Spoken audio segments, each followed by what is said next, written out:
What's up, guys? This is Mr. Fire here. Today I'm going to show you guys a nice ace production. So if you look back at my videos, pretty much the first video that I have, if you look up the Mr. Fire, is called Stiletto by Magic Ballet. So today I'm going to teach you guys that effect. It is a great effect. I perform it just like any other magic effect. I do one of those effects that I go and I perform that effect because I feel comfortable performing it, you know, all that stuff.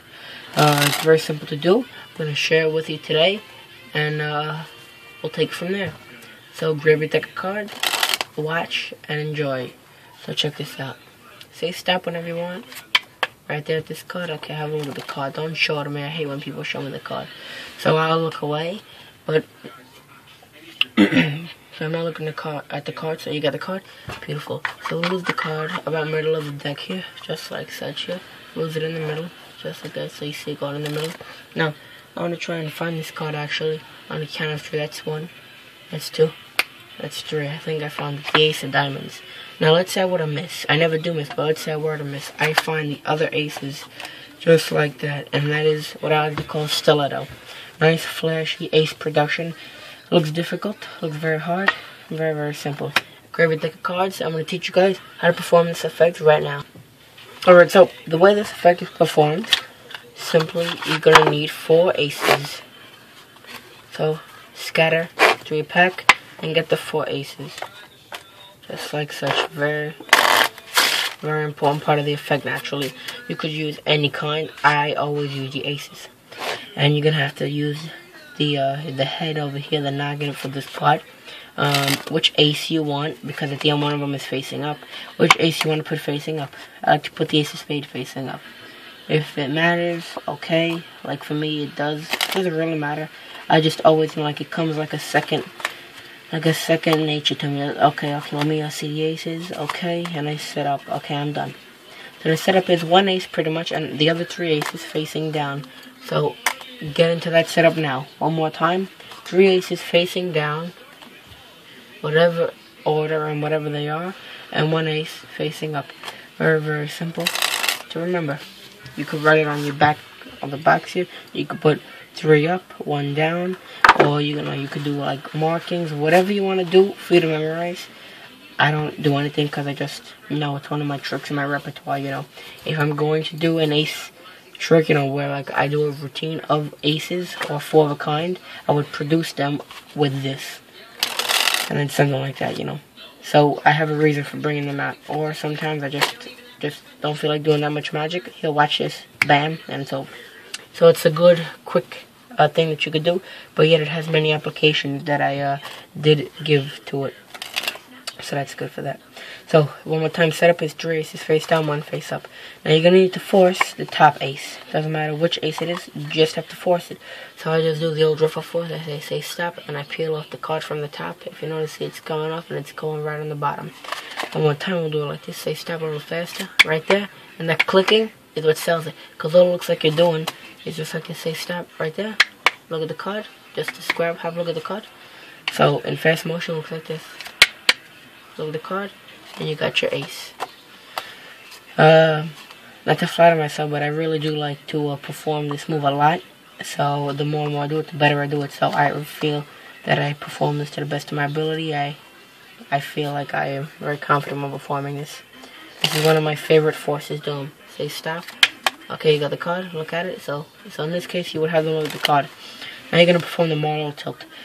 What is that? Simply just lifting up a card about this much away from the deck, and it looks like you're inserting it about middle. All you're doing is you're pushing some cards out that are actually in the deck. So you would push them out. As you see, you are pushing them out. Square them back up. Be careful not to push that ace out. Let me see if I can show you.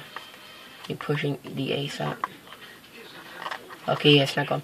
But don't push the ace out. So very, very simple. As they're looking at the card, you just square up, pick up the card a little bit, and hold it like that so it's pretty far from the deck.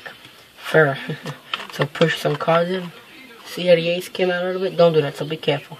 So keep your finger here, push out some cards a little bit. Okay, don't let them go past here. So okay, wait, hold on, wait. Watch, I'm gonna put the card in. And then you just put it in right at that break. So as you see, it just goes right in at that break. See? Just goes right in at that break. So one more time, as you get your break, have a look at the card.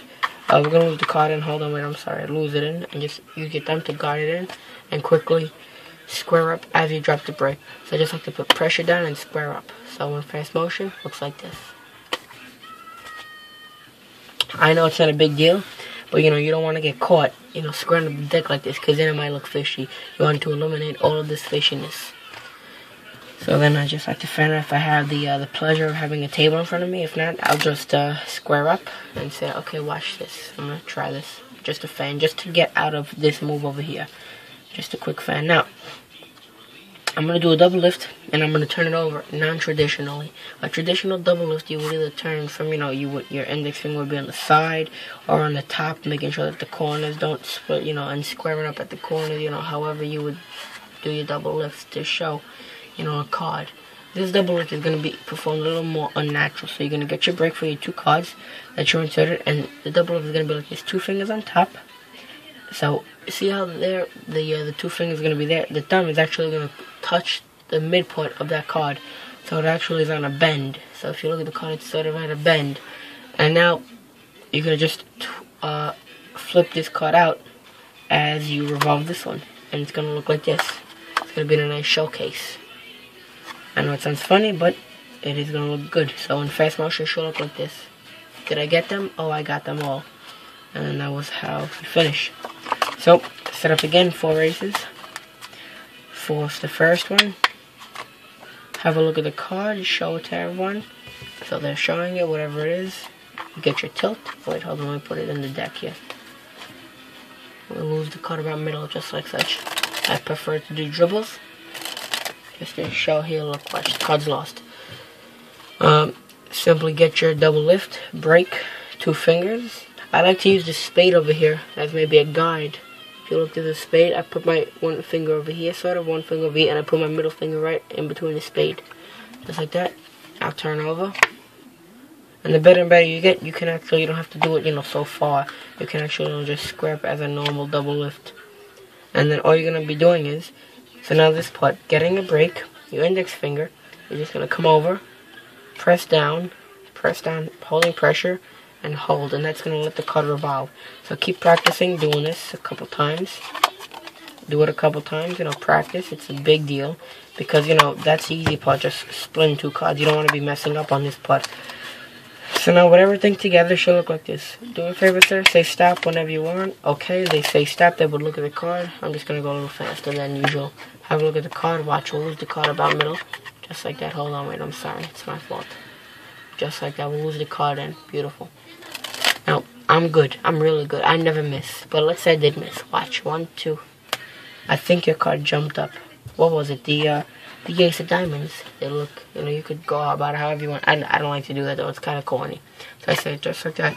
I get your card. If I were to miss, though, I get other races just like that.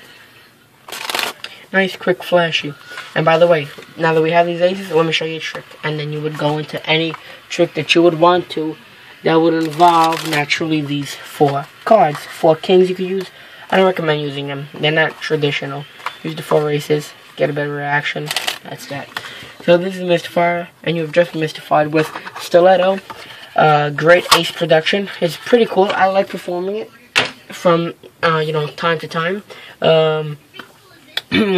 I don't find for myself, you know, you could do however you want, a better ace production that has no gimmicks, that's not hard, that, you know, doesn't move too many, you know, muscles in the head for you to remember moves and breaks and things like that. It's just simple. You force, slide it in second from the top, double lift, use your finger to pull out that card as you just spread the double lift, and you have a miracle on your hands, a mini miracle. So we'll see you guys next time for this magical effect, magic ace production. Enjoy. I'll see you guys next time for my next effect. This is Mystifier, and you have just been mystified. I will see you guys later.